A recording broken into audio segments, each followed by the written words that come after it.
All right, welcome to this episode of the Falcon Theater Podcast, everyone. This is an exciting episode because for the first time, Noah and I have a special guest with us. We've always just been the two of us talking, and finally, we were able to find somebody who wanted to be on the podcast with us. I'd like to introduce Adam Tex Davis. He is an actual Hollywood writer and producer. He wrote the screenplay for a little movie, a Christmas movie you may have heard of called Just Friends, starring Ryan Reynolds. And interestingly enough, this movie was filmed in Regina and Moose Jaw. So, we're really excited about for him to talk about some of his experiences here in our province. He's also created some educational series like Brain Games and Brainchild. You can see that on Netflix, and he has over a million listeners to his podcasts like Slaycation and the Oscars. What were they thinking? He offers some really unique perspectives on the film industry, and we're super excited to have him here today. So welcome, Tex. Hey, great to be here. When I heard what this was about, I was like, I wanted to be in, and I can't believe I'm the first guest. Hopefully not the last. That's fine too. I don't mind being someone's first and last. Right off the top, Adam, this is the question that's been just burning at Noah and I. Why us? What brought you to us? Realistically, there's an AI program that you can pump in like all the data of any podcast. Look, I'm promoting. I've got all kinds of stuff to promote. More specifically, my Oscars. What were they thinking? Podcast. And so I'm like we're looking at any kind of film, creativity, writing, anything of that nature, and we put it into the AI, and it spits out all these different podcasts that have some connection to that world. And your podcast seemed awesome, and it was in Canada, and I obviously had the Canadian connection with Just Friends. And my guy Nick Kastner reached out, and you guys were totally receptive. And when I heard what you're all about, having a small theater in Canada, I was like, I'm in. I want to talk to these guys. Oh, that's awesome. That's so great. I think this has been the only thing that my dad and I have really been talking about since the ball kind of started rolling about a month ago here. So yeah, no, this has been a big treat for us. Oh, I hope I live up to the internal hype. Noah and I started this because he lives 3 hours away in Regina, and we don't get to talk. We send memes back and forth all the time, but we don't actually talk very often. But we both love movies, and so we started this podcast as kind of an advertisement for the theater and a way for us to just get together and chat. That's beautiful. Any opportunity to talk to your kid, I'm all over it. I have a 20-year-old that's let's see, a 7.5, 8 hour drive from us now. She's in college in Cleveland, Ohio, and I'm in we're in New York. So any opportunity to see or talk is great. I would do a podcast with my daughter in a second. So hats off. I listened to some of your Slaycation with your wife that you do. I listened. Actually, my wife and I were in the car and we were listening to the one where the wife goes back to the hotel room. My wife's like, well, because we're heading to Mexico in January, and she's like, maybe you shouldn't be listening to this because I was starting to get a little tense. Oh my goodness. Yeah, Slaycation are they're murders and mysterious deaths that happen on vacation. So the way we look at it is like if you go on vacation and you murder, one person murders their their companion, usually a husband murdering a wife, or a wife murders a husband while they're on vacation and then tries to claim it's an accident and get the insurance money. That's a Slaycation. But if you just go on vacation and you get murdered, that is also fair game for us to call it a Slaycation. And then if you go on vacation, and this is less prominent, but if you go on vacation and I'm going to murder somebody else, crime of convenience or whatever, that is also a Slaycation. But if you go on vacation, we say if you go on vacation in the plane and come back under the plane, you've probably gone on a Slaycation. It's incredible to me that there would be that many stories to talk about. Like, just that's a pretty niche. Like, a specific topic, and it's like, how, okay, well, you'll have 3 or 4 podcasts. No, you guys have quite a lot. I find sometimes even just getting this all organized is enough work. Right. I mean, we decided before we even start, see if you can find 100 cases. They found like 30 to 40 cases that happened on cruises alone. So they're like, okay, I think we're going to be fine. Part of the fun of the show is I don't know the case. So my wife and my business partner, Jerry Colber, they research the case and then they tell it to me. So then I can make comments and jokes, sometimes inappropriate jokes. But, I'm a sort of proxy for the listener. And I ask the questions that the listener might ask if they were sitting in the room. And it keeps it fun and fresh because I have no idea where this is leading. Unfortunately, a lot of cases. We just did 50. I think we just did our 50th case, and we got plenty in the tank. So come slakate with us. That's awesome. I love true crime stuff, so that's something I'll have to check out there. And the Oscars, what were they thinking? I listened to a couple of those, and that's just so cool that you break down a single year of Oscars like that. Yeah, the Oscars, what were they thinking is basically, looking at the Oscars of the past, using the test of time. And, one of the things, a friend of mine and I, we would joke and we'd say, at the end of the year, they give the Oscar for the best movie of the year. And, it's actually into the next year, but, it's like, we're going to be giving, in 2025, the Oscar for the movies of 2024. And we always say, like, that's too soon. That's too soon to know what movies are really going to stay with us for 10, 15 years or so. We should, I jokingly say, yeah, we should be doing the Oscars of 1995 this coming year and really take a look at what stood the test of time. And, it's not even just the winners. It's like just the nominees. And all the performances and the directors. And, when you go back and you look at the Oscars of the past, there's so many weird anomalies or, why did they vote for that? And why wasn't this considered? And why didn't this win? Or why was this person left out? And then there's like snubs. And then there's, make good Oscars where they give somebody an Oscar for the fact that they didn't give them an Oscar all time, and then somebody else gets screwed that year. So it's really fun to go back and look at the Oscars of the past. And of course, I'm not doing it alone. I'm doing it with comedy icon and legend Bruce Valanche, who used to be like on Hollywood Squares, and the writer that they would hire. There was he got hired so much to do punch-up work that they made a documentary about him called Get Bruce. And then, of course, he wrote for the Oscars for 25 plus years. So he's got tons of insight and backstories with the celebrities. It's amazing. He's an encyclopedia. Oh, that's awesome. I'm a huge Oscar buff myself, so that's something I'll really have to check that one out. Noah and his mother every year would have a huge Oscars party, but it would just be the two of them and a ton of food.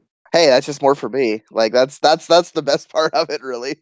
I'm happy to come by. We can watch the Oscars and debate it together. I love Oscars and food. So yeah, Oscars and food are my friends. So what do you think is the biggest like oh my god, I can't believe that just won Best Picture Oscar in your opinion? I mean, there's some of the notable ones, obviously Shakespeare in Love beating Saving Private Ryan was a big one. Ordinary People's a great movie, but Raging Bulls really stands the test of time. But like, for example, we just launched an episode today, which is December 9th. I don't know what day this comes out, your podcast. But the point is, like, we actually look at the 1961 Oscars for the movies of 1960. Okay, yeah. 3 movies in 1960, 3 movies came out that are currently on the American Film Institute, the AFI's top 100 American movies of all time. Okay, 3 came out that same year. Only one of them was actually nominated for an Oscar the year it came out. So I could tell you what it is, or you could listen, but the point is, it's like a weird, and then you look at the movies that were nominated, and 3 of them are very forgettable. So it's like, wait, how did 2 luminaries get left off the list while 3 pretty forgettable movies were on the list of nominees? The movie that won, I'll give you that, it was The Apartment Billy Wilder, Jack Lemmon. Great movie. I have no problem with The Apartment winning Best Picture for 1961 Oscars for the 1960 films. I have no problem with The Apartment winning. But the two movies that were left off, it's like real head scratchers. And I look back and I say, no, we have to make it right. We have to put those movies on the list and remove two movies that don't belong there. And then Bruce will come in and say, well, this is the reason why these movies were not nominated. Here was the political or the socioeconomic or whatever the cultural at the time, and why these movies might have been overlooked, but how over time they became favorites and critical darlings, and their stature grew as with time. So it's a fun back and forth. What you're saying is they should have listened to your podcast before they decided back then, hey? If they even had podcasts, it would have been a radio show or something. So cool to have his insight on these things, right?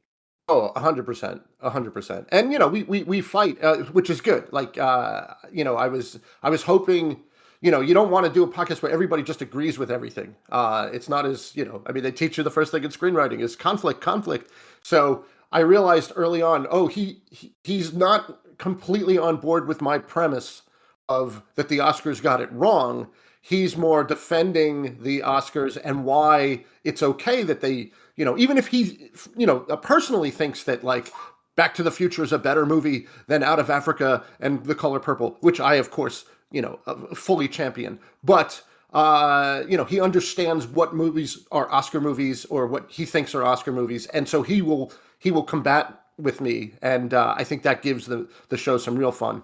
So just speaking of Out of Africa, I've actually never watched the movie, but I do remember when it came out, I remember my mother going to it and coming home and saying, there's 3 hours of my life I will never get back. She absolutely hated it. Yeah. Oh, again, that was the thing. Out of Africa and The Color Purple. So this was an episode that we did, actually. It was the 1986 Oscars for the films of 1985. And the two big, nominated movies were Out of Africa with 11 and The Color Purple also with 11. And it was going to be like, which of these two juggernauts is going to take home the awards? And crazily enough, I think Out of Africa won either 7 or 9 of the 11 Oscars it won. It like swept out almost everything. Color Purple got 0. Nothing. But even more crazy is, Steven Spielberg directed The Color Purple. It was his first really serious movie, and he did a wonderful job with it, but he was snubbed completely and left off the list of director nominees. Like, how do you make a movie that's a Best Picture contender? 3 actors from the movie were nominated. Score, script, everything, cinematography, everything is nominated except director. So even Bruce had to admit, well, maybe that was a snub. The directors didn't want to give him that. And then my point is like, okay, so Out of Africa, like you said, 3 hours you'll never get back. It wins everything. And I'm like, meanwhile, Back to the Future is just sitting there, only the best movie of the year, the highest grossing movie, produced sequels, there's a musical, we still talk about it, it puts so much stuff into the zeitgeist and the lexicon, we're still saying flux capacitor today. I mean, the performances were great, like, it could have got at least nominated for stuff, so. Yeah, I agree. Absolutely. Thank you. On Saturday, interesting. On Saturday we had our Santa Claus afternoon show. We showed Polar Express for its 20th anniversary, and there's actually a flux capacitor in that scene in that movie in the train. Right, because Zemeckis did both, right? So he. Yeah, exactly. Yeah, that would make sense. Yeah, and that's the thing. Zemeckis not nominated. I love when I can find another movie that it's like, this one wasn't nominated or whatever, but we love this movie. We love Die Hard. We love Who Framed Roger Rabbit. We love Shawshank. Like, these are great movies that stood the test of time, and they didn't get the due. So I just love talking about older movies, and especially as we get into the later, the earlier years, I should say, where we can really introduce a lot of movies to somebody, their playlist.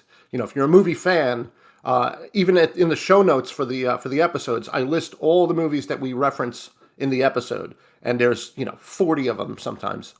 So you can go back and you can watch stuff and pick up stuff. Even if we just reference it briefly, like we're talking about Burt Lancaster movies, and oh, by the way, The Swimmer, fantastic. The Killers, fantastic. Kiss the Blood Off My Hands, fantastic. Go see these movies. So yeah, I mean it's a cinephile's companion, but it also if you're a casual movie watcher, you'll probably enjoy it as well. So, Noah and I kind of generated some other questions for you, if you don't mind. I do not mind. So one question that came up when we were putting together what we wanted to ask you, when you hand off a script, so you've sold your script, how much creative control do you have after the fact? Well, let's see. You mean with just friends, for example, or like normally? We can use that as an example, but yeah, like Sure. So the idea is this: it's like you write something, and you're going to have diminished control the further it goes along, right? Like in TV, the writer is king, so the writer has has a lot of control of their projects in television. But in film, that once the studio gets it and buys it, well, now they're a little bit more in control, and they're going to maybe impose notes and things on you. And look, it's a collaborative thing, and if they want you to do it, you can work with them, but you're ceding some control. And look, if you get too argumentative and don't want to do the notes that the studio wants, they'll hire somebody else to come in and do it if they think the project is worth it. So you'll be out. My mantra was always be as collaborative as possible, be friends with the studio, be friends with the director, especially when they hire a director, because the director's going to have thoughts and ideas too, and you're going to want to work with them. And look, unless you just don't care and you're just like, I'm going to sell it and walk away, if you want any sort of involvement or control, befriend the people that are going to come on board and have a higher role. So I work with the studio. We sold it. We did several drafts. We even had a false start with another director, and that director actually wanted to change too much stuff, and the studio was like, no, we like what we bought. You're changing too much, and they got rid of him, and they brought in Roger Cumble. And then Cumble was like, look, I love the script, but I have some thoughts. And he came to New York, and we worked together for like 2 weeks. And he loved working with me. And I loved working with him. And he said, look, this is great. I want you on set. I'd love to have you on set if there's anything that comes up. Once you start getting the cast involved, now you're making some changes because, we've got Ryan Reynolds and we know what he can do and bring to the table. So is there anything we can add to the script or change to make it more in his wheelhouse of his style of comedy? Oh, we've got Anna Faris. We know she's a powerhouse. We can have even more fun with that part and even make it bigger. Add more, I added an extra song, I think, because we were like, let's have her in the recording studio. So I wrote that song while I was in Canada, the first one she sings, the Love from Afar. So yeah, I mean, it's just, you're giving up control, but if you work with the people, they might, keep you around for a little while. So, that was my experience with Just Friends. I know that's not other people's experience. Sometimes they sell the script and then they're bye-bye. They might invite him to the set for a day or two, throw him in a cameo. Yeah, you get to be in the background of the court scene, and then they're gone. And other people are if you're the writer director, obviously, then you have complete control. But yeah, that was my experience though, like working with the people, but knowing I didn't have full control anymore, and I was probably gonna I had to really argue if I wanted to try to preserve something. I was just gonna ask, if there's any changes that, big changes that are getting made. Like, do they go to you first, say, "Hey, we want to do this," or do they make the change and then kind of let you know, "Okay, we've made this change. We're gonna do it. Are you okay with it, or we're just gonna do it"? I'll say this: there's a little bit of both. There was a major change that happened in Just Friends to one scene. And it was because of the personal life of one of the actors was a little bit spiraling out of control. And he was supposed to have a bigger part in the ending, and due to some unforeseen things, I'll just say our friend Chris Klein, who played Dusty Dinkelman, was going through a really rough personal patch, and the studio decided it would be in everybody's best interest to get him out of the movie a little sooner.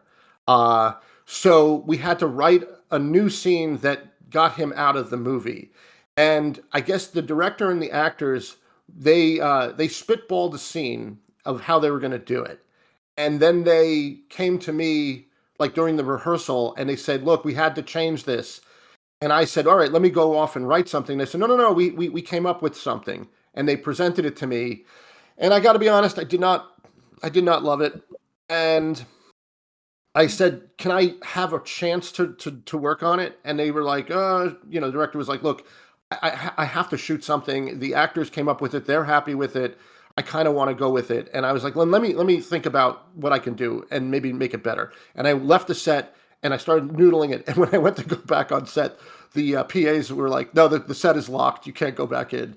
And I was like, you gotta be freaking kidding me. And then they were like, no, they're going to shoot the scene as is. And I was like, all right. So when that scene comes on, I'm like, I don't love it because you got a character who's playing everything masterfully the whole time. And then he does like a slip of the tongue. And then suddenly like his whole plan blows up. And that's the Dusty Dinkelman character played by Chris Klein. And then the scene just became this giant Frankenstein scene where it tried to do too much. So honestly, I don't love that one scene in the movie, but otherwise, all the other scenes, any other changes, they came to me, oh, could you come up with a joke for this? Or I'd love to have a little sight gag before that. And it was very collaborative. That scene was near the end of shooting and things were spiraling a little bit. I don't know. Sometimes it's weird. Like, I don't know, if I should say too much. I mean, it's also 20 years ago. Like, who cares? Let's just say this. Chris Klein was engaged to an actress when he came to set in the beginning. And then by the end, that actress was leaving him for another gigantic movie star. And so he was not in a good place. Understandably so. I think that's pretty fair. Oh, 100%, 100%. And he's such a great guy. I loved Chris Klein. He could not have been cooler. We watched football every Sunday together. Yeah, he was a total hangout and just a really good dude. But yeah, I mean, because of this change, the way the script was, like, Ryan Reynolds' character was supposed to go back to L.A. and Dusty and Amy were supposed to, or Jamie, played by Amy Smart, were supposed to stay together, and then he was supposed to like decide to sign Dusty to his record label and give them money and make them happy, and then it turns out that they broke up and whatever. So like there was a different ending, and then instead like it just became this crazy Frankenstein scene of Dusty blowing up his spot and then leaving the movie, and then Ryan also blowing up his spot and him getting punched, and then like going back to LA. So it just changed the movie a little bit. I don't love it as a writer, but it's not the worst thing ever. But yeah, they definitely locked me out because they were like, we have to shoot and we don't have time for your writer shit. I'll be honest. I really identified with him purely just because he's a paramedic, and I was like, I'm cheering for that guy. I work for the ambulance here in the city, so I was a little bit cheering for him at some points in the movie. But Yep. I mean, yeah, it's funny too because like he's so over the top nice, and then there's that one part where he does reveal that he's like, he's playing a game. Which I think is a good reveal, like, but that's to the audience, not to the characters. So it's like, it's like, oh shit. And then, cause you might root for him too much. Like if he's too nice a guy, you're going to root for her to be with him and get Ryan Reynolds out of there. But so we had to make him, deceptively evil so that the main character, that you change your alliance and you're rooting for the main character. I was fully expecting that that Dusty was going to sign that Ryan Reynolds was going to come in and he was going to realize and he was going to suck because he was a singer and he was a music producer. And I thought that's what was going to happen. Like I was fully expecting that. So yeah, if you read the script, you would get what you expected. But we had to change it. We had to change it. Chris Klein had to, we had to get him out of Canada, but while we still could, I guess. He had run afoul of the law back in the States. We snuck him out to be with. It got messy. It got messy. I'm sorry, Chris. I'm sorry, Chris. I hate to dirty laundry, but like, he's such a good dude too. And all of it out of his control. Nothing was his fault. Another question leading into this whole like changing the script and that, how much did Ryan Reynolds improv during, like, some of the scenes seem very Ryan Reynolds in style, like his style, and did he improv some of that, or is it just fully scripted? Somewhere in between. Obviously, I remember an early conversation that Roger Cumble and I had. Was, look, Ryan is like Jim Carrey-esque in his ability to come up with cool stuff, both physically and verbally. And so what we're going to do is we're always going to do a Ryan take. Like we're going to let him, we'll do like 2 or 3 or 4 takes of the script and the way, the way it's sort of mapped out. And then we're going to let him do a take or two. And if there's anything he wants to add or do differently, or, so we into the schedule, there was like, time for Ryan takes to do stuff. And sometimes he would be like, no, I don't really have anything. I think we got it, whatever. And other times he's like, all right, let me try something. And sometimes it was just like doing the same thing, but a little more over the top. Like that scene when he's sitting in the car and after the date and the body shake, and then he's sitting in the car and he's like, he starts doing like finger, like making like finger puppets or whatever, mapping out the horror of the date that just went disastrously wrong, and he just went really over the top with it. She showed up in the window, she forgot her mittens and catches him, doing this whole pantomime with his fingers, and like that was just built up from like earlier takes, and then it's just like go wild. And then he did one that was so funny, like she cracked up, so we couldn't even use that take because she was laughing. Although maybe that's kind of the one we used. Like her laugh is so genuine, like that maybe I'm not sure if that's the one that got used or not. But giving him the space and the freedom to do over the top stuff. I can't say all of that made it into the movie. Sometimes it might be too much, but we definitely played into what he can do, and he's great. I mean, even in the beginning when he's in the on the balcony at the party and they're reading the yearbook and what he wrote, and he's like just like, that's not me, and like I was almost we were almost in tears. Like it's like, oh my god, it's so sad, and he's a good actor. That's really cool. I've always been curious, like how much freedom actors are given, and I'm sure it's probably dependent on the director that's running the movie, right? Absolutely. I mean, the good, confident directors are willing to, obviously, look, there's a time factor too. You have to plow through how much of the script. But if you have the chance, the good directors will allow their actors the freedom to explore, to try new things, to go off script. One thing that Roger did that I really loved was finding ways to, even within the script, to get different performances by tweaking the way in which the actors would deliver. Like, for example, like, all right, in this scene, he loves you and you are confused, say. Then it's like, all right, now I want to play it again. He loves you, but you hate him. It's like, okay, now play it again. I want both of you both hate each. Okay, now I want you to play it again. And he just keep tweaking their motivation or tweak their, the way in which they're going to play the scene just to get different variances. And sometimes like, it's like, oh, that scene came to life with that weird connection, so even within the scene and all the words are the same, you can change the motivation of the character, and suddenly it gives you a whole different performance to work with. And I guess that's what acting's all about, is the ability to change your motivation at a whim like that. Oh, absolutely. Yeah, say it like this, now say it like that.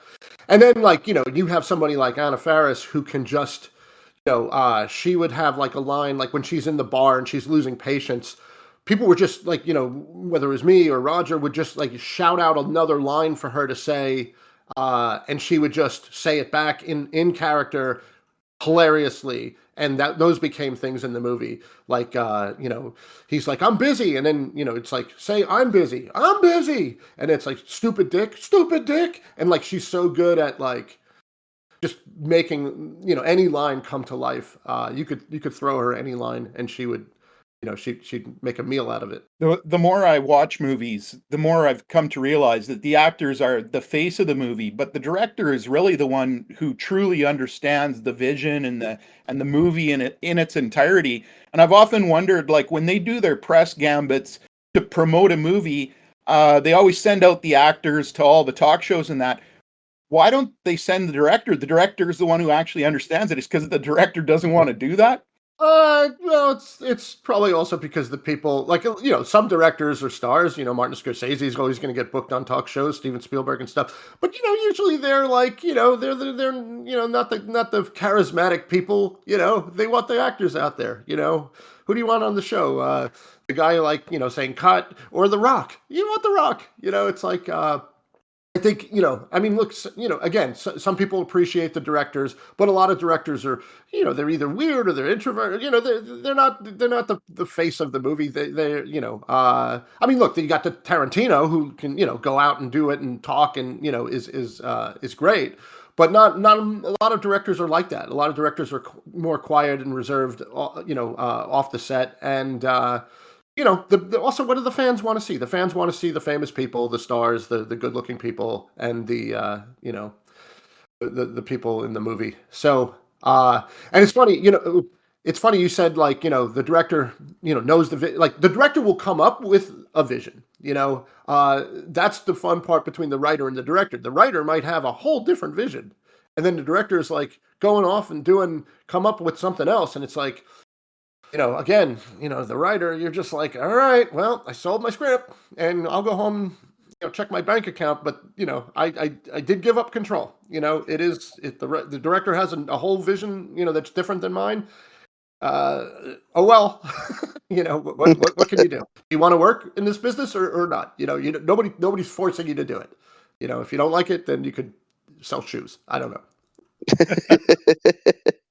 Okay, so I guess the one question that I had is, why was Saskatchewan chosen for the setting in New Jersey? Like, I'm sure there's the people that go out that find all the locations and everything, but was it just because snow is widely available here, or did they not know that it was going to be -30? It was a combination of things. Well, first of all, New Line Cinema. Was the studio, but they did bring in money and a Canadian producer. Actually, a guy, he died not that long ago. His name was William Vince. He was a Canadian producer. He had done movies like Air Bud and I'm trying to remember some of the other movies. I just remember Air Bud especially because sometimes he would come, and he's a big guy. He was like a hockey player, so he'd come in very strong, like I think, and we would just jokingly like, what, the dog kicks a field goal, the dog scores a touchdown. What do you got? And then like he would like laugh or whatever. But yeah, we had Canadian producers, so they were familiar with Canadian resources, and they were like, look, there's these beautiful new studios. I think there was only one at the time, but it was a beautiful studio in Regina where you can shoot all these interiors and stuff, and it's a fraction of the cost, and it's a great studio. It's a great way to save money, but also, yeah, the movie takes place over Christmas. There's tons of snow. We don't have to, have fake snow imported in and all that. It's cold as hell. You'll be able to see people's breath when they're talking, so that'll add to the misery of him stuck there. The ice skating scene, like, oh, you don't have to freeze a lake or do anything. Nope. There's plenty of frozen places to film your. We had a hockey rink that we shot in Moose Jaw. Then we had that frozen lake where we shot the hockey scene with the kids. I can't remember exactly where that was. might probably around the Moose Jaw area. But like, yeah, all that stuff existed. So it was like, why not? And yeah, you got tax breaks galore. And I got to be honest, like the Canadian crew, like a lot of locals and people either from Vancouver or Calgary or Edmonton or whatever, they came in. They were great. They worked their asses off. I was like, man, they put some of our crews to shame, like that I've seen, and I jokingly say like, that we had a hockey scene, and these guys were shooting like like we were making a hockey movie. So it was kind of hilarious. It's like, okay, I think we got it. No, we could do it better. And it's like, no, relax. We've got enough. In fact, Ryan doesn't play hockey. So, we shot his close-ups and stuff. And then we had like, a stand-in to skate and to be him. And we had two guys come in to do it. And they were so good that we had to go with our third choice guy because we're like, if these guys are so good at hockey, people will think like, why didn't he just become a professional hockey player? So we had to like get the third best guy became his stand-in for the hockey scene. So it's like, okay, he's a good men's league player, but he's not like a professional hockey player. So yeah, that but between the studio and the snow and all that stuff, yeah, it was a perfect place to shoot it, and it looked like Jersey. Like people don't say, oh, it doesn't look like Jersey. It totally passes for Jersey. It's funny because there's especially where the houses are, like for work especially, I drive down that road multiple times a day and see those houses. Even the exterior shot that you guys use for the hospital is a rehabilitation center, and we actually one of our satellite stations for work is in that building. So I'm in that building multiple times a week and everything. Does not look as good on the inside as it did in the movie. It's a little. I don't like being inside there, but no, it was really interesting. Like, for me watching it, I'm like, oh, this isn't New Jersey. This is Regina. I know exactly what street that is. I think I've even been to that house. That's funny. Yeah. I mean, yeah, one of the houses, what was it? The exterior of, I guess it was the exterior and the interior of her house, of Amy Smart's character, of Jamie. Her house was like the Canadian, like, health minister or something. So it was this nice big house. Yeah, I got in trouble because, it was so cold. It was so freezing that, like, when we were shooting, like, night exteriors, we would smoke cigars just to keep warm, just like having a nice fire stick. And I remember one night I didn't finish my cigar, and it felt like a waste to just throw it out. It was a nice, a Cuban cigar. Apparently you can get Cuban cigars in Canada, like the real thing. And so, I didn't want to just throw it out. So I put it in a napkin or something, and I left it in the house next to like the monitors and stuff, knowing that I would come in the next day. And I just thought it was just the crew there. We had the house. And then I show up on set and everybody's lined up like an inquisition is happening. And it's like, what's going on? And they're like, who is the idiot that left a cigar in the Canadian health, the health minister of Saskatchewan's like house? The whole program is anti-smoking. Which one of you morons left a cigar in the house? And they just assumed it had to be some grip or PA or something. And I was like, oh, that was me. Yeah, the writer. And, they couldn't be too mad. They couldn't be too mad at the above the line guy, but at the same time, I was like, whatever. And I was like, I'm sorry. I didn't realize that was their anti-smoking platform. I didn't even realize somebody would come in the house and see it.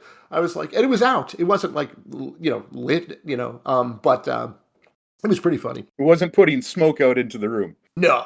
And it wasn't like a fire hazard or anything. It was an extinguished cigar, but I left it on the kitchen counter on a napkin, and I guess that was a no-no. So sadly, our provincial government has cut funding to like movie production and stuff like that. So nowadays, chances are a movie like yours probably wouldn't have gotten made in Saskatchewan because there isn't tax breaks for those sort of things anymore. There's hardly any movie productions being done in our province because of the provincial government cutting the breaks for those.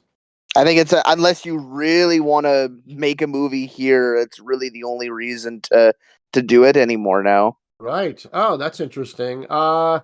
I mean, look, I know the tax breaks were definitely part of it, and the beautiful studio was part of it, though, as well. I mean, and then obviously the snow. So maybe it would still be considered for Just Friends, but I guess for other films, if you're looking for tax breaks, and I know a lot of states here in the U.S. are trying to really compete. Atlanta, Georgia, is got a whole tax thing. So a lot of movies are being shot there, and then Tennessee and Kentucky and stuff like that are really trying to lure production with the tax breaks and stuff.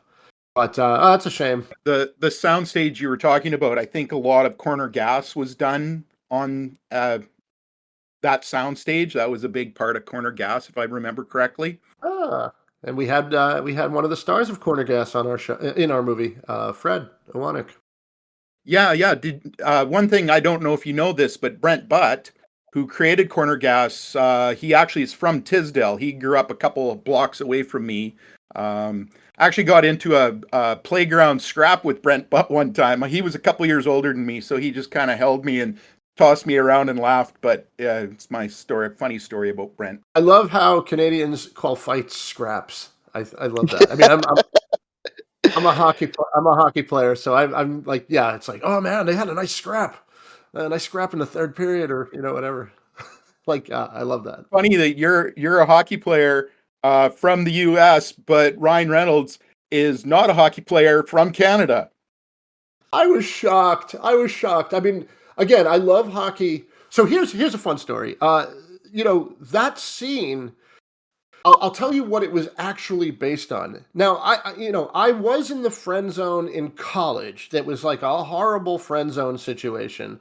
For 2 years, I was with this, friends with this girl. We were like best friends. We slept in the same bed. We did everything together, except we weren't dating because she had a boyfriend who was like much older, and I thought for sure she would realize this guy's a loser. Like, why is this guy in his like mid-30s dating a girl who's still in college, a 21-year-old, and she's going to realize that she's going to dump him, and of course she's going to turn to me. Except it never happened, and I turned down other opportunities, and I was just mired in this friend zone, thinking I was the vice president, and eventually the president would get impeached or assassinated, and I would take office, and it never happened.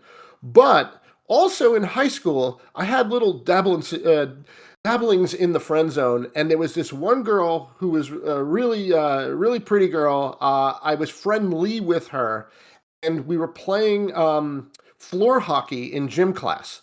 And I was like a hockey player, so most of the guys, in my school didn't play hockey, so I could tool around them pretty easily. And I'm like, I'm going to impress the shit out of her with my floor hockey, and then she's going to want to go on a date with me. And that was my stupid idea. So I score a goal very easily, and the teacher, gym teacher, is like, Davis, go. You're going to be in the goalie. You're going to be the goalie. I don't want you just tooling around everybody.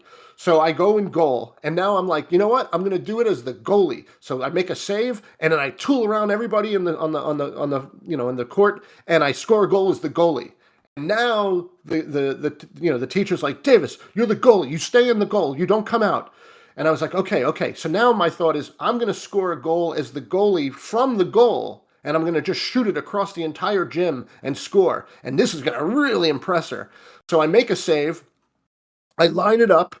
And I whack it before I do, actually, I point at her, like, hey, check it out. And I whack it as hard as I can. And the goalie stick is not meant for shooting, of course. And the puck went flying sideways and hit her right in the head. And she was in the bleachers, and she fell out of the bleachers, and she banged her head, and the ambulance had to come, and they had to put her in like on the gurney, and then, put a thing around her neck, and they wheeled her off. And the last thing she was just like, you asshole, she said, because I fucking pointed at her, and then I took the shot, and I don't know what happened. So we never spoke again. So I had that in my back pocket, that story. And in an early draft, he actually, Ryan Reynolds' character, Chris, shoots the puck and hits the girl.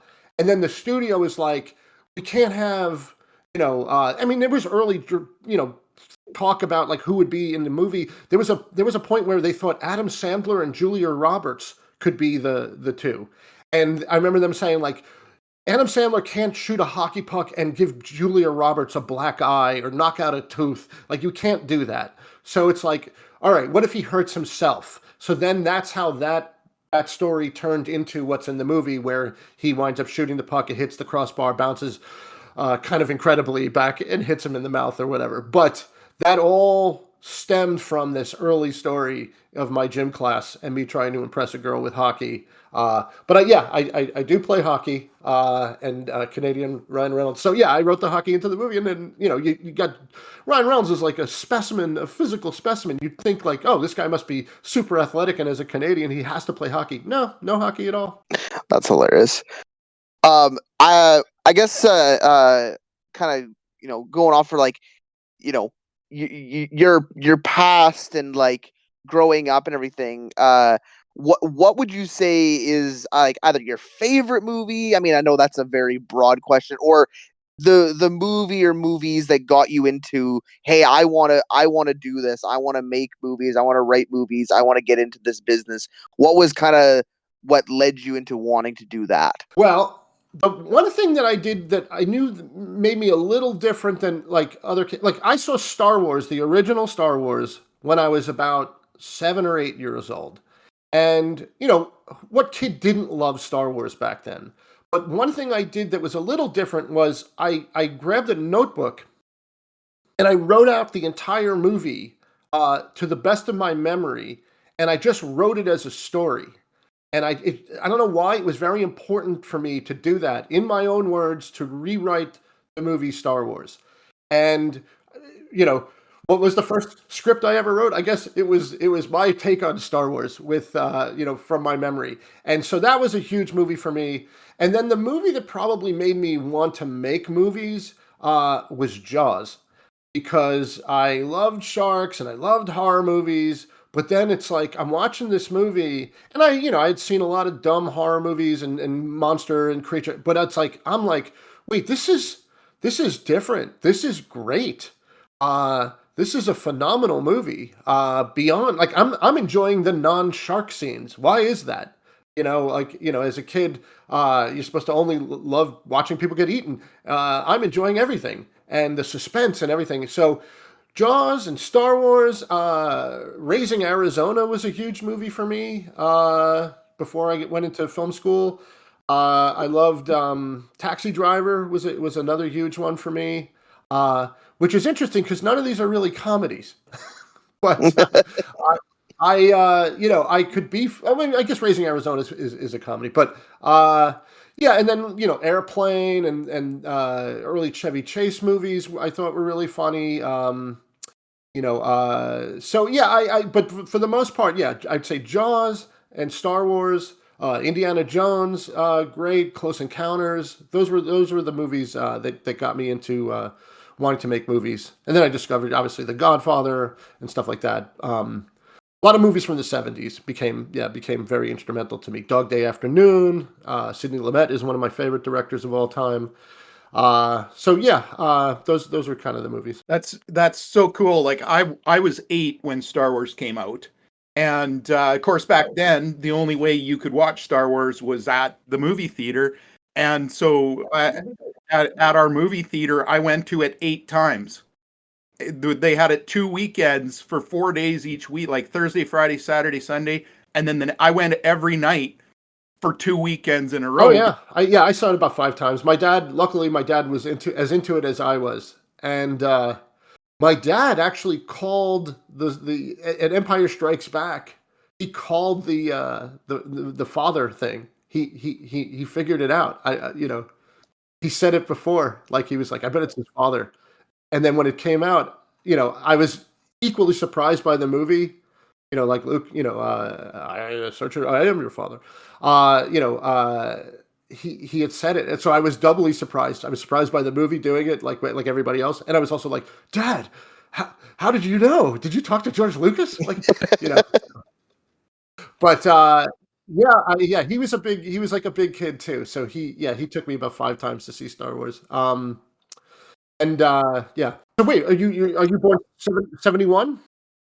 I was born in 69. Okay. Wait, didn't it come out in 77? Yeah, so I was like 8 years old. I was younger, I guess. I was like 7. And like for me, because I mean, I grew up with it just kind of being, you know, it was just normal to have it on all the time. And I mean, how many VHS tapes of Star Wars did I? I'm literally looking right. If I look in front of me right now, they're not the original ones I had, but I have my VHS copies in my TV cabinet right in front of me right now. You know, that was the way I grew up Wow. watching it. Was over and over, just watching it again and again. I could probably quote the entire first movie just off memory. What do you guys think of the later ones? You know, these more recent ones.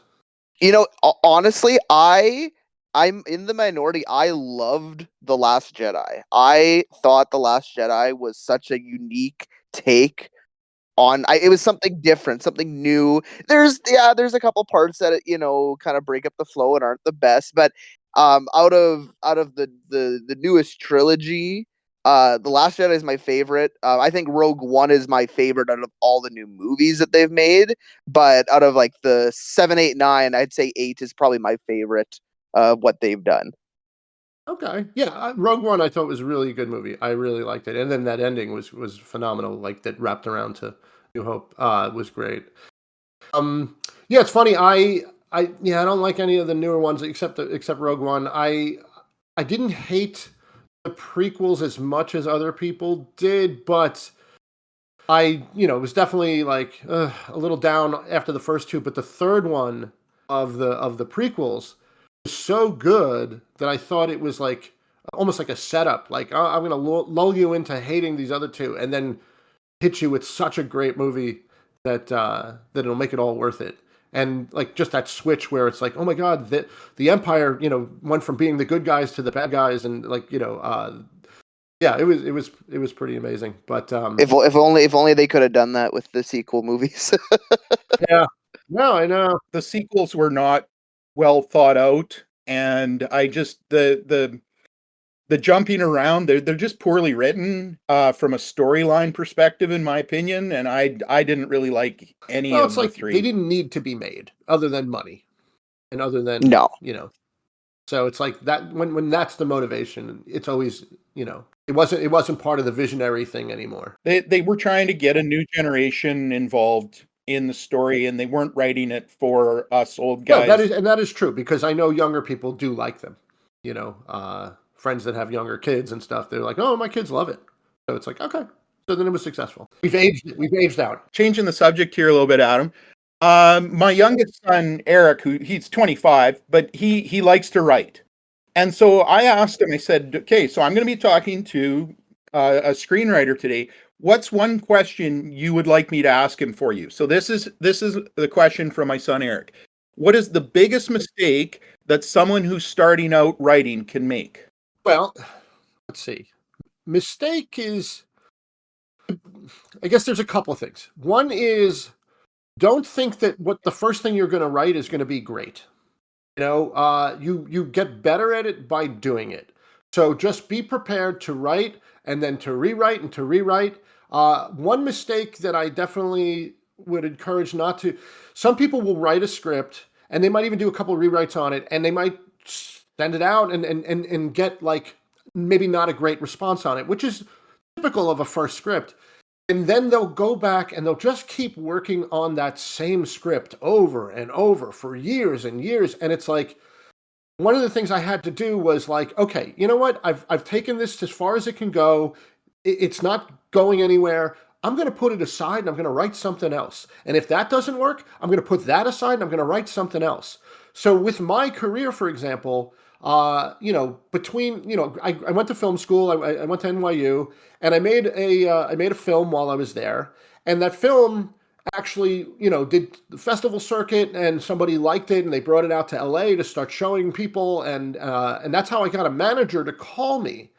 Now, in the meantime, between, making that film and graduating school, again, I'm working in a factory, I'm working in a bagel store, but I'm writing. Every night I'm writing. I finished a script, and then I put it aside, and I wrote another one. And I had another idea, and I wrote another one. And I wound up writing 4 feature-length screenplays.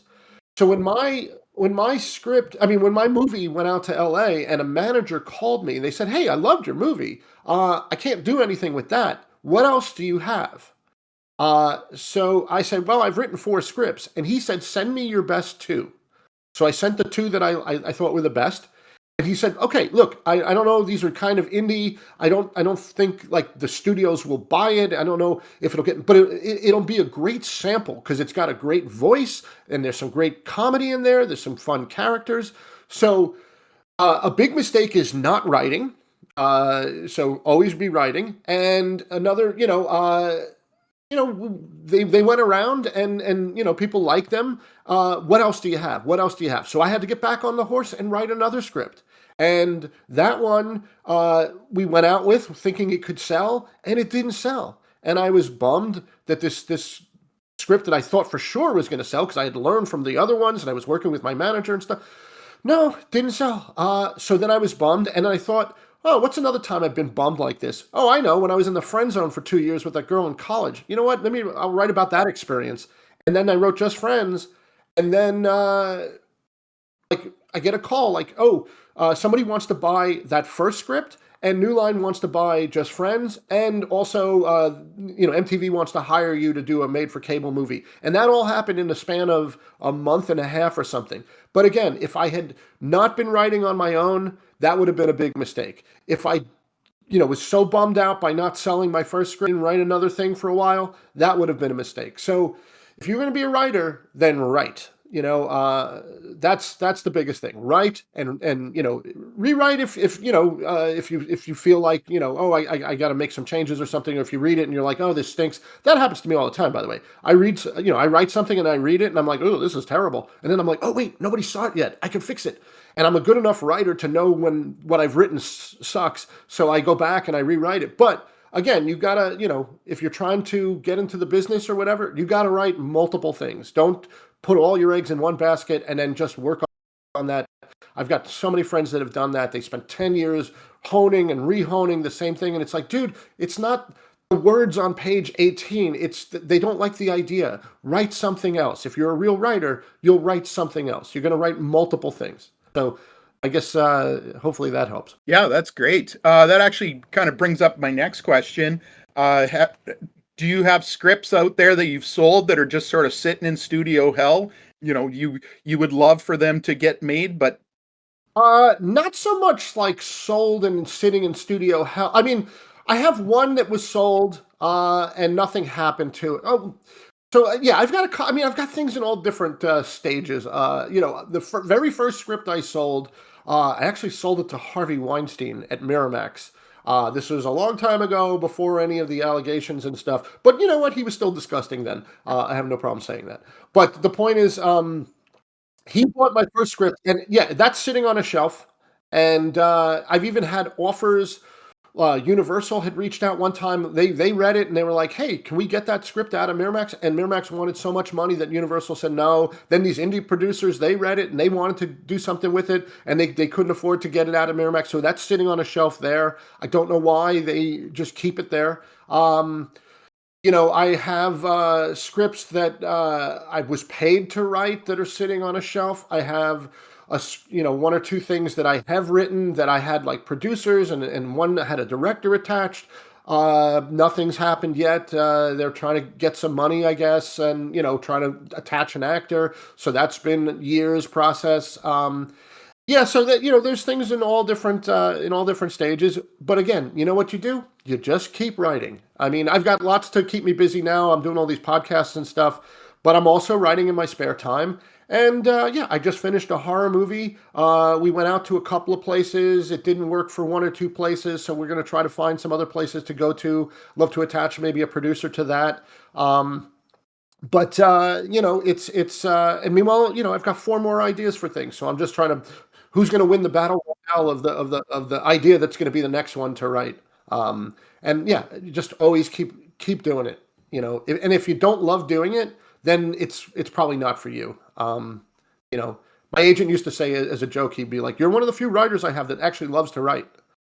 And I didn't understand what that meant. Like but I guess there's people that, they have the talent to do it, but they don't love doing it. So they do it when they can, sporadically, and procrastinate and whatever. But yeah, if he loves doing it, just do it as much as you can. You get better the more you do it. Maybe you need to go talk to George R. R. Martin, because I just read the other day that he's saying now he probably won't You know finish what, Game though? of That guy Thrones. is given plenty. But yeah, I mean, yeah, sometimes it's like, look, he might be in a tough spot where, it's like, I mean, I'm at least fortunate. All my scripts are different. Like, this guy is just stuck in this slog of the same thing. And, trying to, to finish this behemoth might be tough, and you get older and you become less, when you're a little less spry and it's just like, oh my God, it's so tedious. To be honest, I mean, I don't love writing starting from a blank page as much as I like rewriting. So nowadays, and look, maybe your son could be part of this. I like to find young, hungry writers who will write something, that's good, that's a good idea, and maybe we even work on an outline together so I know where the story is going. And then they write the first draft, and then I rewrite the hell out of the second draft. And then a lot of times it's easier to work with, stuff on the page already as opposed to just a blank page. I find myself doing a lot more of rewriting other stuff than starting from scratch on my own. But I still do it. That's really cool. I'll definitely talk to him about it. That's really neat. It just makes me think also what we were just saying about the slog of writing.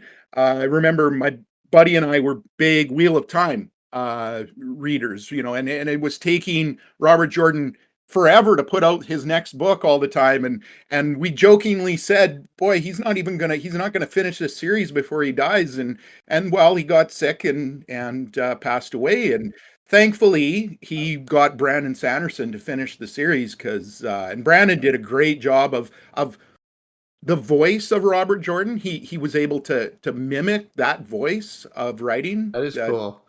I was going to say the other mistake that people make. I remember it was funny when my manager, I signed with my manager, and then we were trying to figure out what to write as the first script that we're going to really try to go out with.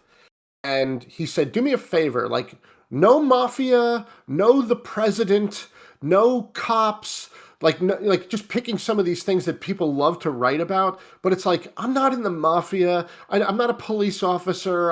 The president, there was so many, like, the president's daughter and the president's this is kidnapped and blah, blah, blah. And the president's being kidnapped. And blah.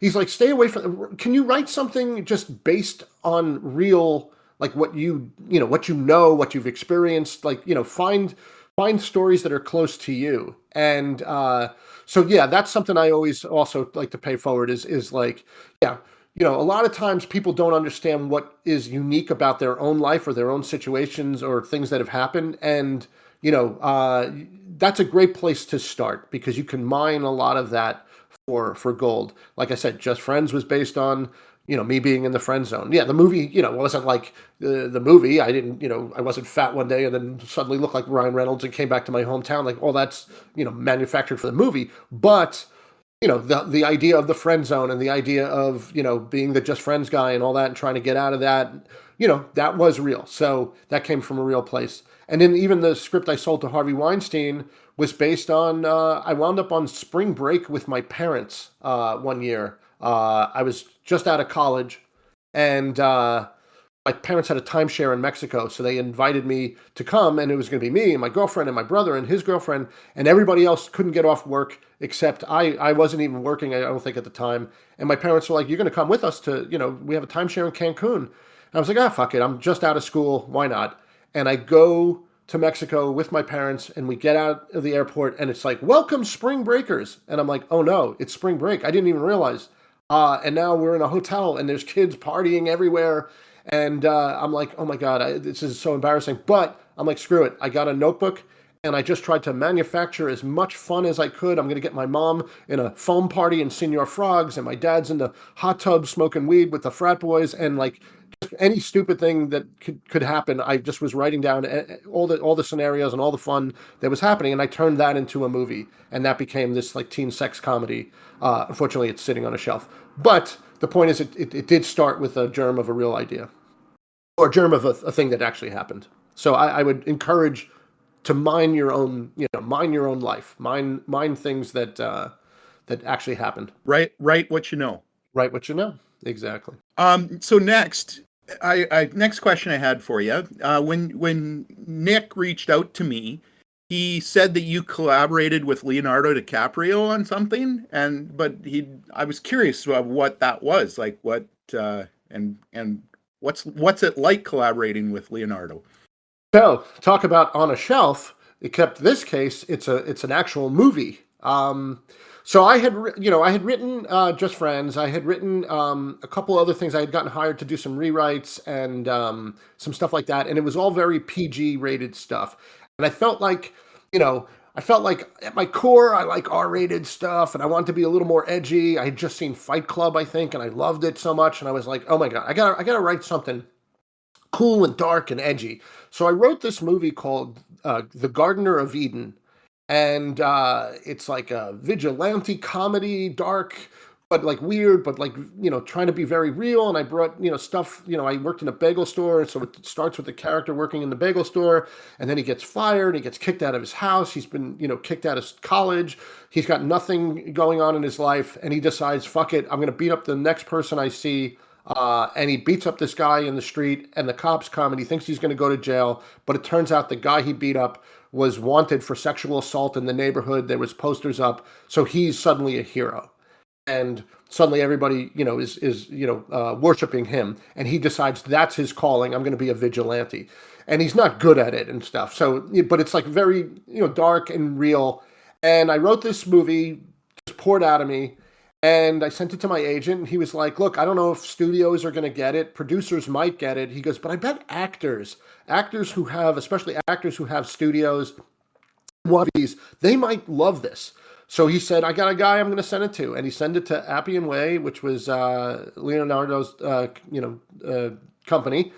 And I get a call back. It's like, oh, he's reading the script. He loves it.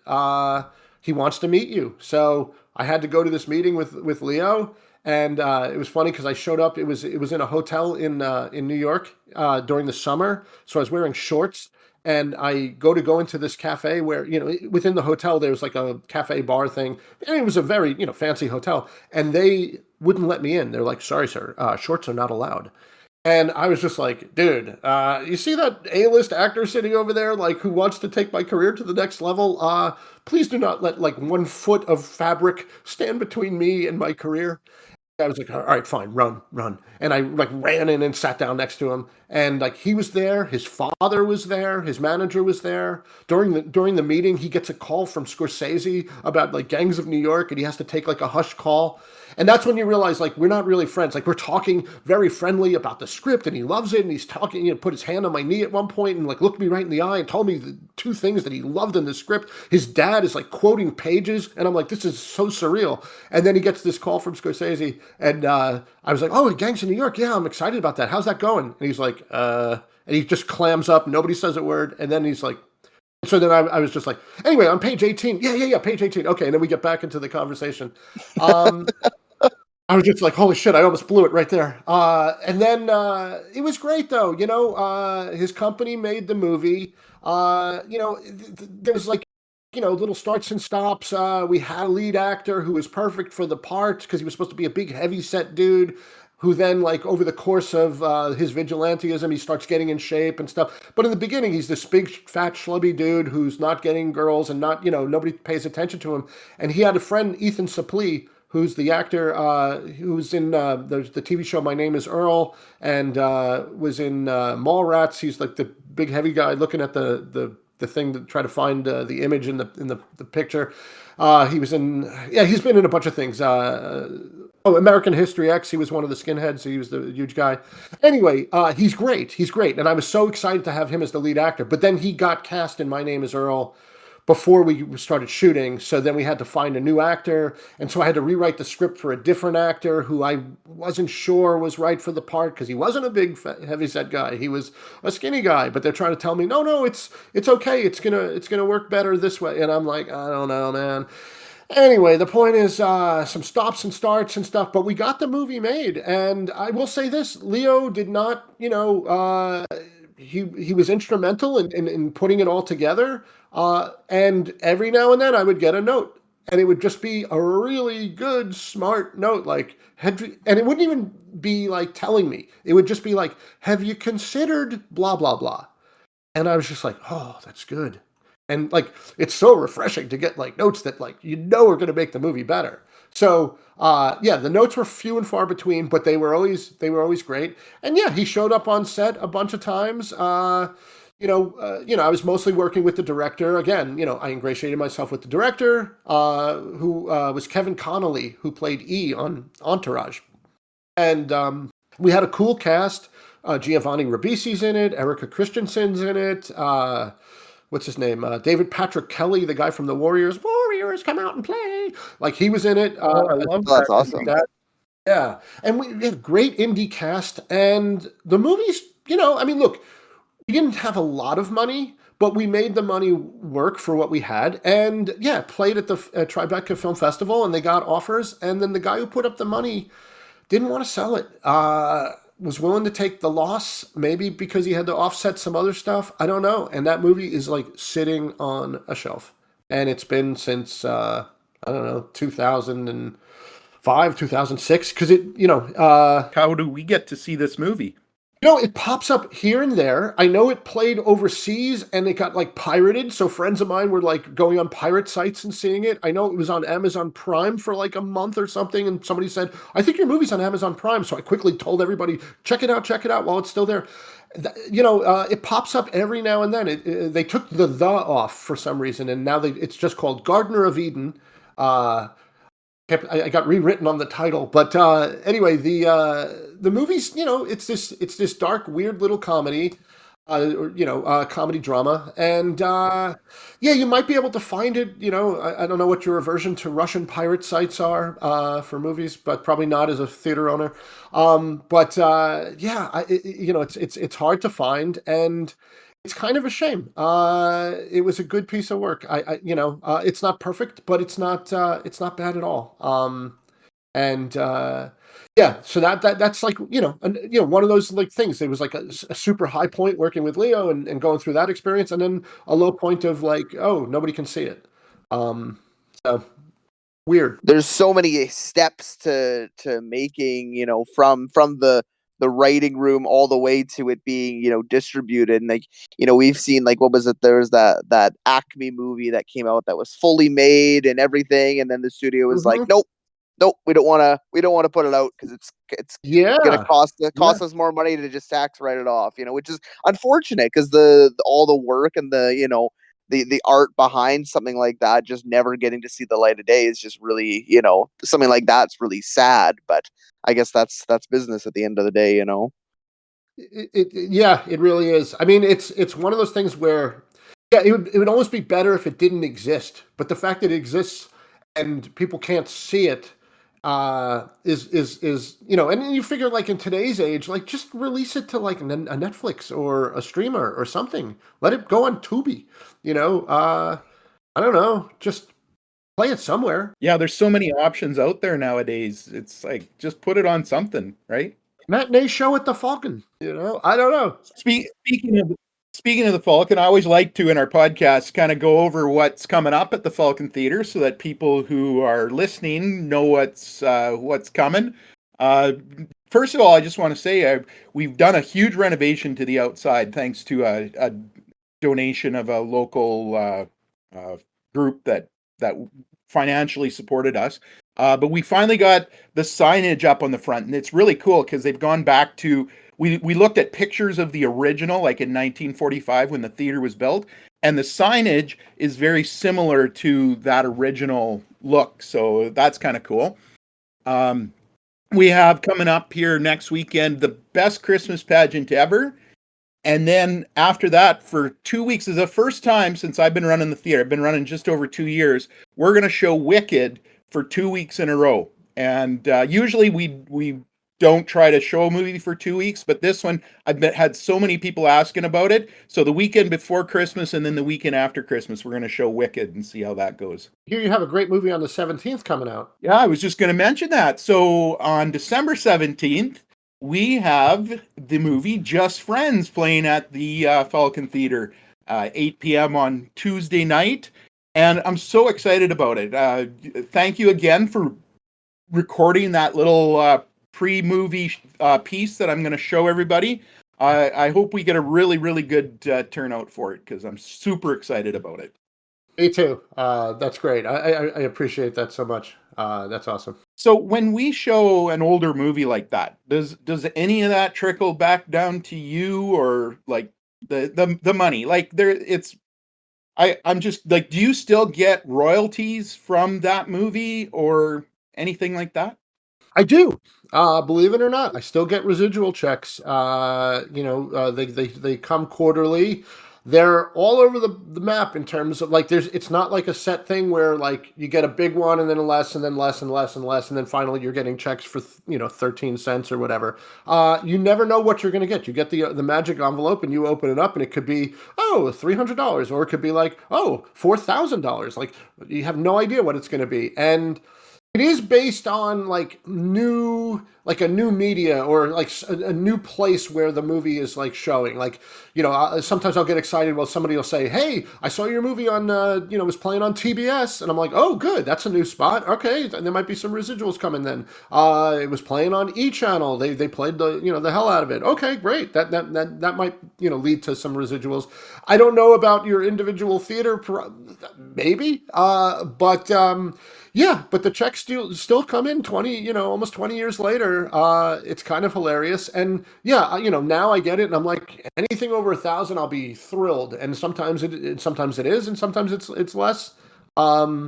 But yeah, you can never tell. I mean, in the beginning, there was definitely some big ones that were great, and then they tapered off, and then they picked up, and then they came. It goes up and down. You never know what you're going to get. I imagine around Christmas time, it would pick up because people would be showing it, and certain channels would be showing it. So Christmas time would probably be a bigger time for you. Right. So I would get that check in like March. Oh, okay. Yeah. Like I'm going to get one. If something's coming in December, I have no idea if it'll be big or small. I did know it was playing on, like if somebody says, oh, it was playing on the plane. Somebody took a picture of the back of the plane seat or whatever. Hey, your movie's in the plane. I'm like, great. Anytime it's in a new place, is a good thing. And then, yeah, it takes a little while for the money to come. So it's like, I guess maybe if it plays during the Christmas time, you might get those residuals either in March or June or something like that. So I guess one quick question here. So I don't know exactly if it's available on streaming, but with your other, the shows that you've made, that are on streaming services now, is there a different, like, say, because it's a different environment compared to it being, put on television or available on DVD. So is there a change in, say, how movies and the royalties are distributed if it's on a streaming service or a TV show? Because I know you've done those, compared to them just being put on television or put into theaters or as such. Right. Well, I don't know. It's funny. I haven't had a movie that was paid for directly by a streamer, but I would imagine it would be similar to the TV show. Like we did Brainchild for Netflix, and Netflix paid for it, and we don't see any money beyond the initial payment. So it's like they buy it. You get a producer fee. We ran the show, so we run the lines. So it's like we could, charge for certain things like offices and blah blah blah, and you make some money from that. But for the most part, yeah, you get your producer fee and whatever, and that's it. And that's why some of it, it's like, yay, there's lots of places, streamers, they're buying stuff, but it's like, yeah, it's not the same system. You get paid up front, and that's all you get. And, for a long time, the streamers were very private about like the numbers. They didn't want to share how well something was doing. Just recently, Netflix started revealing their numbers. And what was crazy was, the joke I made is like our Brainchild show, which was a kid's, mostly for kids and families, and taught you about how your brain works and how the world, the universe works. We did episodes on like the ocean and outer space and human body and emotions and stuff like that. And it was a great show. We put a lot into it, and we thought we were going to get to do multiple seasons. And the joke I make is that the show is so good that they canceled it. And people's reaction is usually like, wait, I don't understand. Like, if it was good, why would they cancel it? Because they didn't have to make more. Because every year It just plays on the streaming service, and a new crop of 7 and 8 and 9-year-olds discover the show. So the show is still in the top like 15% of all Netflix programming. The same show that we made in 2018 is still today paying plenty of dividends for them and occupying and entertaining and educating children, and they don't have to make more because it lives in perpetuity on their thing, and it's still timely. So yeah, the money they spent in 2018 is still paying dividends for them today, with people watching it, and they don't have to make more and spend more money. So it's like awesome, but also that sucks for us. So now we're You're too good at your job. yeah. So it's like but we had people asking all the time, like, is there going to be more Brainchild? And so what we did was we channeled our creative and educational energy into a podcast called Who Smarted. So if you have any listeners that have kids anywhere from 5 to 10, Who Smarted is a 15-minute podcast 3 times a week, science and history topics, everything that kids would love to learn about. Their favorite food, animals, space, ocean, human body, inventions, famous people. We cover it all, and we're all over the place, and it's great. And as a podcast, we own it. We own all the rights to it. I don't have a studio. I don't have a network. Nobody's giving me notes. I have writers. They write the script. I do a rewrite, and that goes to the actors. They record it as written, and it gets edited, and it's a beautiful thing, and it's making money, and it's one of the top kids educational shows in the entire world. And we've been doing it for 4 years now. It started during the pandemic. We thought it would be last maybe during the pandemic, and it's become so huge that we can't stop doing it. So that's another thing on our plate. But yeah, but podcasting, you own your thing. So the money goes to you, and you don't have to take notes from anybody. Wait, what? We're supposed to be getting paid for this podcast thing? You can do this for a living? That'd be great. Well, it's promoting the old Falcon Theater. No, too late. Already quit my job. I don't know what it's like driving with your kids nowadays with their devices and everything, but fuck, I would have loved to have had a podcast like that to play for my sons when we were driving in the car back when they were little. Because man, I would have been interested in it. It would have kept them busy. Nowadays, things are a little different. Hey, listen, I kept myself plenty entertained in the back by bugging Eric the entire way. Do you want me to pull this car over? I'll tell you, we get a lot of people. Yeah, a lot of people say, like, thank God for your show. It is the one thing that everybody can agree on to put on, and everybody. Yeah, we design it. I definitely write it so that families, adults, they're not cringing and like telling the kids to put on headphones. Like it's meant to be a shared family experience.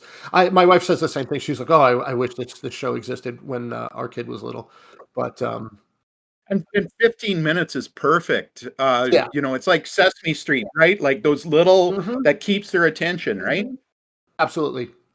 Yeah, it's meant to be a perfect thing for the car ride to school, the car ride home from school. You could use it at break time, meal time, bath time, bedtime. Yeah, so we designed this thing with all that in mind, and it exploded. So we're really, really happy with that.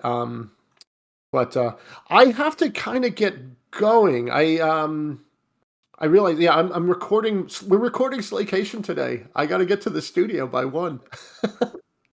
Okay. Well, we won't keep you any longer. Thank you so much for doing this. Yeah, thank you. So this was so much fun. You meeting with Leonardo was very similar to us meeting with you. You are our Leonardo. Well, I don't know how to respond to that. It's a sliding scale, right? It's a sliding scale of a hierarchy of fame. But look, it was absolute pleasure meeting you guys. I wish you the best of luck with the theater. Also, if your son, the writer, wants to reach out, I am happy. I am definitely in the mentoring phase of my career as well. As I continue to try to write stuff for myself, I'm also looking behind me at young, hungry, talented people. So I would love to, if he has anything, I would do the offer that was given to me. It's like if he wants to send me his best 1 or 2 things, I would be happy to take a look. And I don't know how much he's written and stuff. You said he's 25, so in my mind, he should have a couple of things written. And if he hasn't, then he needs to get on the horse. You can be his Yoda. Happy to. All right. Take care, Adam. Thank you. You got it. Thanks, guys. Be well. Have a good day. Okay, so Adam's left us. So let's finish off our episode with the question, and this is a Christmas question that I came up with for us. Now, normally people ask, "What's your favorite Christmas movie?" But I turned it around a little bit, and my question is, "What is your favorite movie about Christmas?" So, Noah, what do you think? I mean, it's probably the one that I go back to the most, like when it you know, it comes around this time of year. I always want to watch it at least once, and I mean, I usually, if it's on TV, I'll watch it more than once, but Elf still to this day, I think is, you know, it captures that, like, one, yes, it's a Christmas movie, he's Santa's elf, but he's a human, but it is about that finding the spirit, because like, it kind of had a little bit of a twist on that, well, Christmas spirit is gone, and he, through his sheer will and love of Christmas, helps bring that back to New York City, so that would be what I would pick. Infinitely quotable. I mean, to this day, I think we still, like, I could put that movie on and still laugh. Laugh as loud as I did for the 100 other times I've seen it in the past. So I'd say that would be my pick for a movie about Christmas and Christmas spirit and everything. I love Elf. Yeah, your mother bought for an ugly Christmas sweater. It's got the narwhal on it. It says, "Hey, buddy, I hope you find your dad." It's a pretty sweet sweater. I also love that movie. I heard too, like, there's, like, because I've seen people be like, oh, like, we should.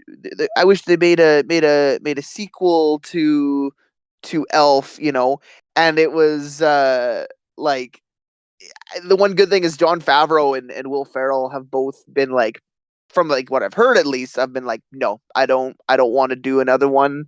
I want to leave it as, which is good. I'm happy with that. Like, I'm curious if, like, studios get a hand on it, if they would, make Elf with someone else, like Elf 2. But I'm happy that it was a one-off thing that leaves it as something remembered fondly.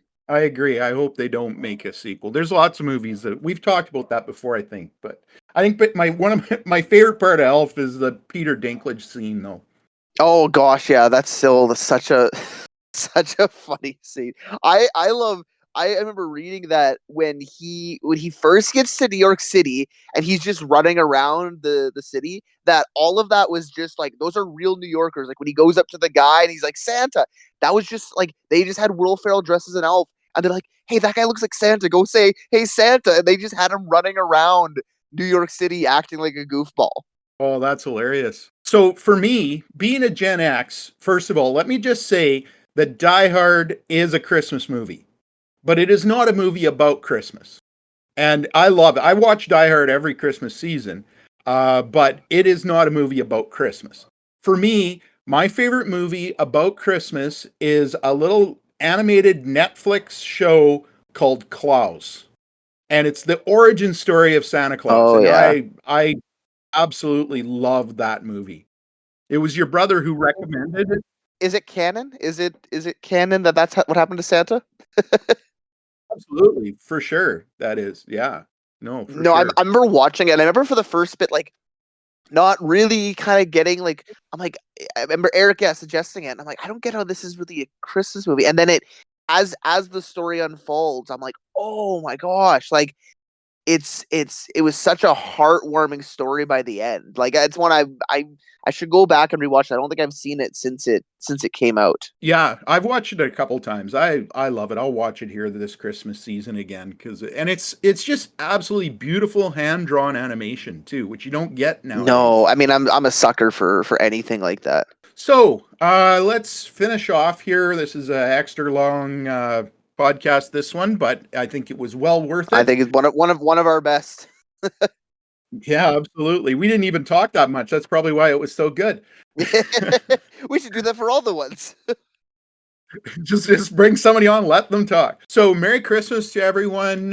Come out and watch Just Friends on Tuesday, December 17th, and give well wishes and best Christmas wishes and a happy new year. We may, I don't know, we may fit one more in before the new year, I guess. We'll see how time goes. All right, and until then, I guess we will see you at the movies.